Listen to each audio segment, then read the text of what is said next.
In this video, we're going to review simplifying radical expressions, and specifically a radical expression that has a fraction.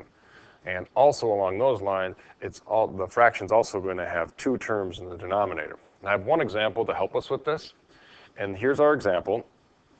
If we remember back the first time we simplified these, we looked for the conjugate of the denominator to help us simplify. So our denominator here, we need to find the conjugate. And all we have to do to take the conjugate of expression like this is change that one little sign. So to help us simplify this, we're going to multiply by the conjugate. So negative 2, but now instead of plus, it's going to be minus, and then 2 root 3. So remember, since we're simplifying, we don't want to change the value. We're going to multiply by a form of 1. So if our denominator is negative 2 minus 2 root 3, our numerator is going to have to be the exact same thing. So now I'm just multiplying by 1. Well, now it's a big FOIL problem in the numerator and in the denominator. So I'll go ahead and FOIL, multiply my firsts together. I'm just going to go down to the next line. So that's going to put us at a positive 10. We'll multiply our outsides. We're going to get, sorry, not 2. That will be a 10 root 3.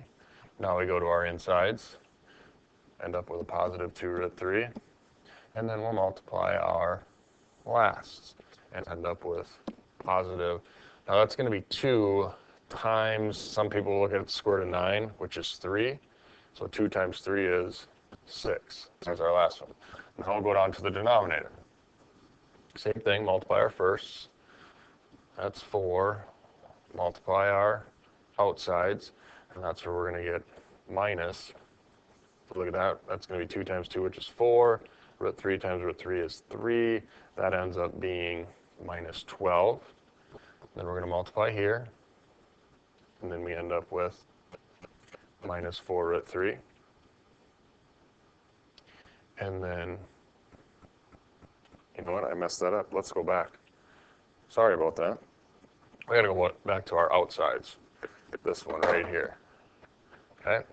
So when we multiply those, let's get this off the screen. Multiply these together. Let's try that again. How about we just end up with plus 4 root 3. There we go. Now let's go back to the insides, and we multiply our insides. That's where we're going to get minus 4 root 3. That's what we want to have happen. Notice positive 4 root 3 minus 4 root 3. That's going to put us at 0 root 3s. So the root 3s are gone. And then last but not least, we have our outsides. And that's going to put us at, that's where we end up with minus 12. Because we'll have 2 times 2 is 4.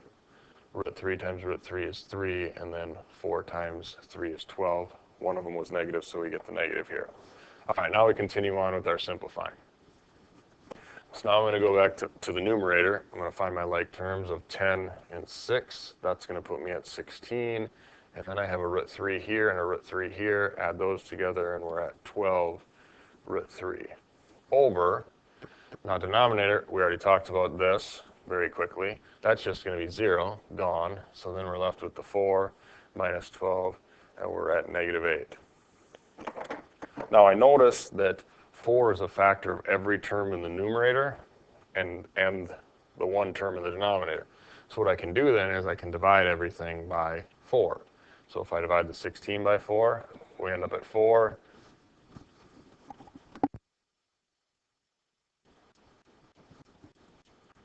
And then if we take the 12, divide that part by 4, we end up with 3 root 3. And then divide the negative 8 by 4, and we end up with negative 2.